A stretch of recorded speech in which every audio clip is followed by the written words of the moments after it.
This might surprise my Western audience as the whole body positivity movement is kind of taken over, and thickness is in the air as the preferred shape for many of folk out there.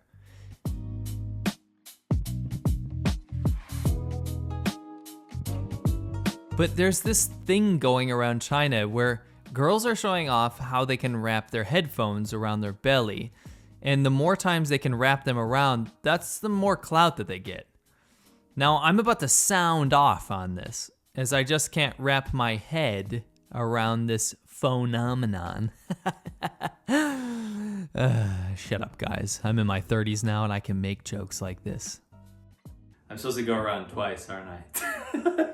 Yeah, so I can only get around once for this bad boy. It didn't start with the headphones, though. There was this A4 paper challenge, and that was where girls and women would hold up a piece of letter-sized paper to their body. And letter-sized paper is like, if you go to your printer and just take out a normal sheet of paper, that's A4 or letter size. Actually, our letter-sized paper, like the kind you'd find in your printer, is even thicker than the kind you'd find in China, which is called A4. And I think that's to accommodate for our natural thickness. Anyway, on Weibo or on TikTok or on WeChat or whatever they were using, they would hold up the paper to their waist. And the whole point was that if you couldn't see their waist anymore and all you saw was the paper, that was the flex that they're skinny. I tried to find girls that failed the A4 paper challenge, but then I realized that you probably wouldn't want to post a picture of it if you failed.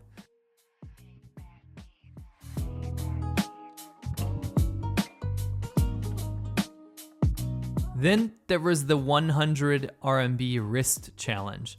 And 100 RMB is the highest, is the biggest note, monetary note you can find in China. Women would wrap a 100 RMB note around their wrists, again, to flex their skinniness. But I was always like, how is that a flex though? Because what if your wrist bones are big? I'm not talking about like that stupid big boned argument. I'm big boned, I'm not fat. Because we all know that's bullshit. But I mean, but what if your wrist bones are just like kind of knobbly or they stick out? Does that mean you're fat? Because your bones? Oh, it doesn't matter anyway, I failed. I'm just making excuses.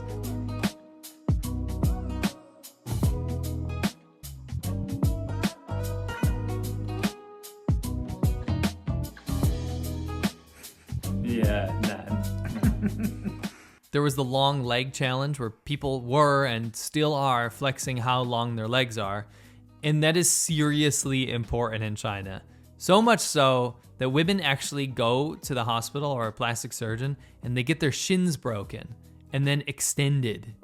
It's a straight up obsession.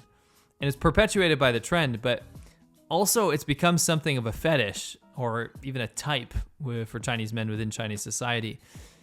I mean, long legs are long legs. I get that. I mean, who doesn't like long legs? I like long legs.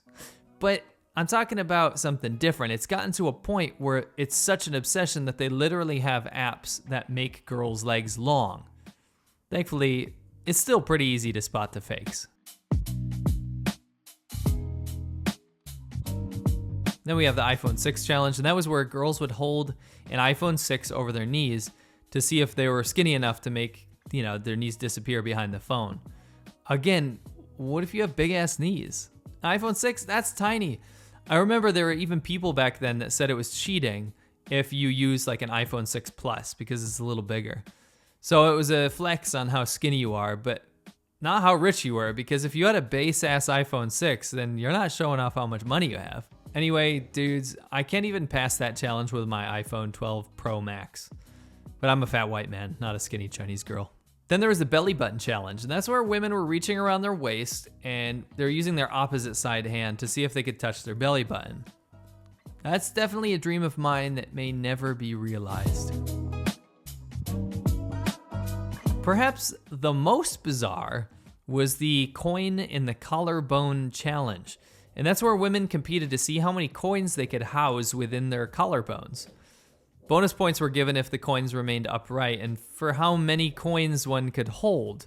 I even saw ones where girls were filling up their collarbones with water or food, which probably is the cause of some very specific fetishes out there on the internet.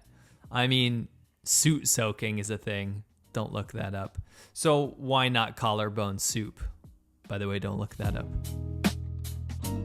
Perhaps the most disturbing trend has been the women that flex their absence of thickness, or how skinny they are, by taking pictures of themselves in, you guessed it, maybe not, children's clothes.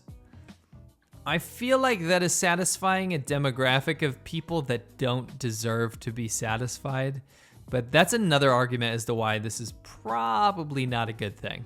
For real though, I'm not here to make a stance on anything other than to maybe let you in on the psyche of Chinese culture and society and to give you some insight as to why these controversial trends keep happening and what they mean. Being thin as a woman in China is seriously a massively important thing, and it's something that women feel a ton of pressure about. I've done videos in China on what both men and women consider fat, and it's wildly less than a normal metric that you might find in most countries outside of East Asia. China can be a truly unfair society. And trust me, I lived there for 10 years. I've seen the pressure that women face. It's a place where most men don't really feel pressure to be fit, although this is changing incredibly fast. But women are expected to be thin and tall and obedient. There's a falsehood that is commonly believed amongst people who look up to Chinese leadership, the Communist Party of China, the CCP, because they think that unlike Western countries, it puts women on an even playing field. Hell, even Chairman Mao, the founder of Communist China, said, "妇女能顶半边天." That means women can hold up half the sky.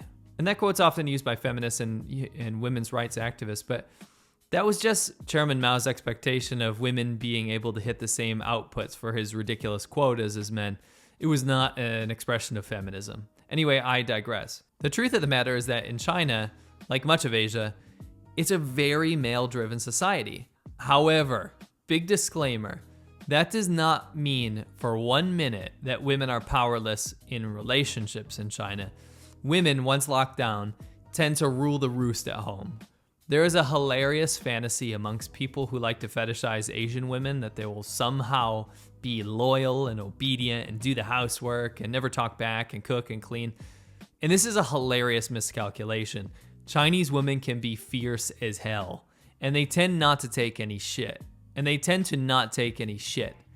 The real reason is that society is just so stacked against them. My wife will be the first person to tell you that even her holding a top position in a large company, her male coworkers not only got more bonuses, raises, and overall respect, but they also got way more connections, or guanxi, which are relationships that are key to the way that China operates, which ultimately led these men to much greater success outside of the workplace. Women in the workplace are often forced into sexually compromising situations, forced to drink alcohol to excess, dangerous levels, for the pleasure of their boss, and they just take a backseat to males who enjoy a much higher status. Don't even get me started on government positions. The reason we see these insane skinny brag challenges in China is because it's a hangover and a symptom of the unfair expectations of women in China. I get that even just seeing these thinness competitions are enough to get any body positivity activist a PhD in trigonometry immediately, but you have to understand that it goes beyond vanity, and it's a symptom of an underlying inequality that still lurks within China. It's incredibly unfair. These kids that have to see these kind of competitions and feel completely inadequate because of them, it leads them to have things like anorexia and bulimia and other eating disorders. And I do see it. I see it all over Chinese internet. People speaking out, people upset about it because it makes them feel like shit. And that's an unfair thing to put on someone. While I personally think that healthiness should be celebrated over people's feelings, I do think that it's unhealthy for women to be held to such a high standard like we see in China. It's just not fair. And mental health is just as important as physical health.